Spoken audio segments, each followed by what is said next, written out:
So the next step is going to be translating our nucleic acid sequence into a sequence of amino acids. So translation, through this process, we're going to need a special translator molecule known as transfer RNA or tRNA. This is going to bring amino acids to the ribosomes. At the ribosomes, we have a translation complex. This is going to involve a small and large ribosomal subunit that are going to join together to the mRNA.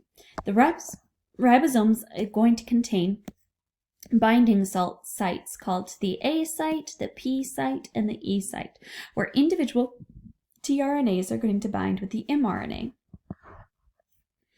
So tRNA is going to have an area for binding to an amino acid and a region called the anticodon. The anticodon is a 3-base sequence that complements with the base pair with the codons found in the mRNA. Each amino acid has a tRNA that carries it to the translation complex. The tRNAs are going to attach to the ribosome at the A site, their anticodons pairing with the complementary codons of the mRNA. So this is just a little bit of what that looks like. Here's our mRNA sequence. Here is the codon AUG. It's going to bind to the anticodon UAC, and it's going to, with the anticodon is going to be coordinated with or carrying the methionine amino acid, which indicates the start of the protein. So translation is going to involve 3 steps: initiation, elongation, and termination. In initiation, the mRNA is going to bind to the small ribosomal subunit. This one down here. This is going to initiate the formation of the translation complex.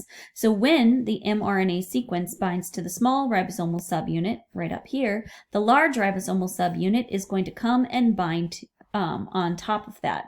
This is going to start off the sequence. The next step is going to be elongation. So the polypeptide is going to lengthen 1 amino acid at a time. Here we see that we have our codon is going to be GAC. The anticodon would be CUG. So the tRNA that has the anticodon CUG is only going to be carrying the amino acid asparagine. So what's going to happen is this is going to come bind down here. We're going to covalently attach our asparagine to our growing amino acid chain. Once we attach it, the previous tRNA is going to release, and our current tRNA is going to move to the P step, or to the P binding site. Once we have moved there, the next anticodon, or the next tRNA molecule can match up its anticodon. The codon sequence is ACC, so we're looking for the anticodon UGG. This is going to be carrying the amino acid, the amino acid threonine. So it's going to come, attach that threonine to this ever-growing chain of amino acids, and that's going to be the process of elongation. Once we get to the end, once we have reached the final codon of the amino acid sequence, specifically a stop codon, in this case, it's going to be the stop codon UGA. Once the stop codon enters the A site, termination is going to require a protein that is called a release factor. The release factor is going to bind to the stop codon, so rather than another tRNA molecule, we're simply going to have a protein that binds to the stop codon, which is going to cleave the polypeptide from the last tRNA molecule, and it's going to cause the ribosome to disband. The large ribosomal subunit will release, the small ribosomal subunit will release, the mRNA sequence will release, and the remaining tRNA molecule will also release. And then finally, we have our amino acid sequence. So once we reach our stop codon, the entire process translation complex is going to disassemble, and then we will have our amino acid sequence. So here is just a diagram that kind of explains what's happening.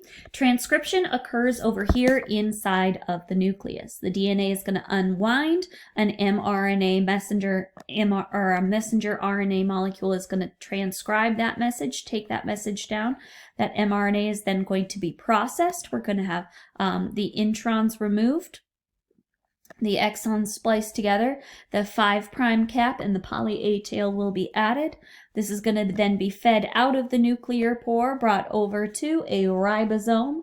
Once we're at the ribosome, we're going to translate an mRNA sequence into a sequence of amino acids using our translation complex.